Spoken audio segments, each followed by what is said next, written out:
Okay, when we left you last month, I was a little over two-thirds of $1 million up in the game, less the cost of one used Subaru Impressor and various fuel supplies. All cash, all under-the-table money. Wasn't much worried about the tax man coming for me since they would have to prove a case, and ain't nobody in the whole organization equipped to believe I got a magic bag of coal from a failed attempt to rob Santa Claus. For my January research, I was lucky to have made my big money plays first. As I look back on this shit as it happened, I probably should have called that good enough and invested what I had made and lived nicely for the rest of forever. I knew that I would hear from the transportation museums in 3 and 6 months respectively, and those drives would become residual income.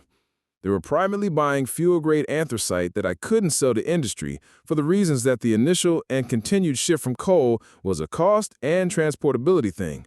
But while my magic bag would whoop that problem, there still remains the issue that the public appetite for filthy-ass coal is nowhere near where the president would have you to believe it is. So where do I go with it now? Simple. I am a little lower. It's still winter, or it was when this happened, and I already have more cash on hand than I might have legally conjured otherwise. All of my revolving credit and mortgage have been paid off, I'm driving the newest car I have ever owned, and I have totally fought the urge to live nigger rich. I grab a few bucks out of fireproof safe I keep in redacted, as I need some money for me or my daughter and lady. I'm on the way home from the barbershop one Saturday, and the phone rings. Me. Hello? Can I speak with Phlip, please? You got him. Is this a bad time? No worse than any. Is this business or pleasure?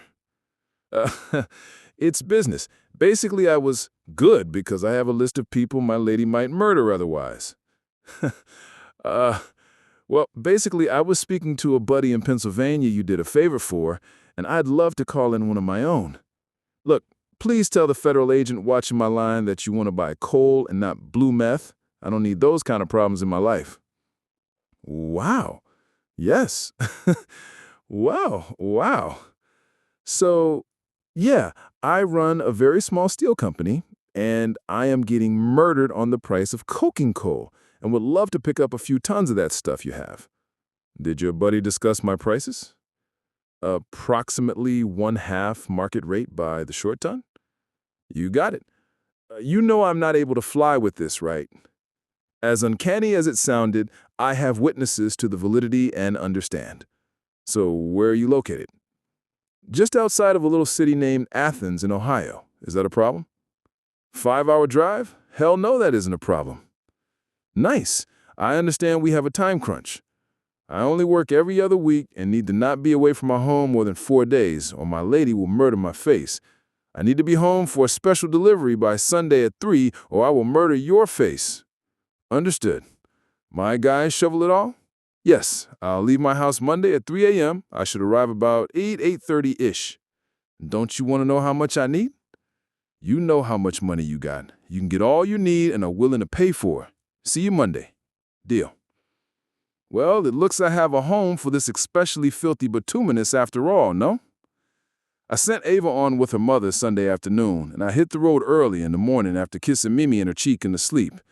Getting to Ohio was pretty simple. Straight shot up I-77. I didn't even make it through Sky Zoo's discography in the time the trip took. I arrived at the factory, and they had a large storage area near the boiler, equipped to hold up to 1,000 tons of coal, and it was almost empty. The train line that usually supplied them ran right next to it and basically dumped right in, and workers put what was needed on the conveyor to the stoves. Damn, this is a small steel company, was my first thought.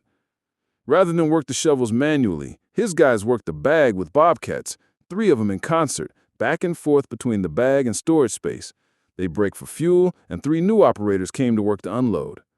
Thursday afternoon, they had all they could fit in the space for it, all of it. I'm handed a burlap bag with 25 $1,000 bands. I seen too many movies. Open that for me, please, was the first thing I said. I ain't trying to get the inside of my new-to-me paint bombed on some bullshit. Everything checked out clean, and I was headed back to North Carolina. The whole trip home, I kept telling myself, Phlip, you sitting on top of $600K right now, driving a new car, and don't owe nobody shit. Do you really need to keep doing this shit? I'm also ignorant and kind of greedy. Chalk that off to growing up without much.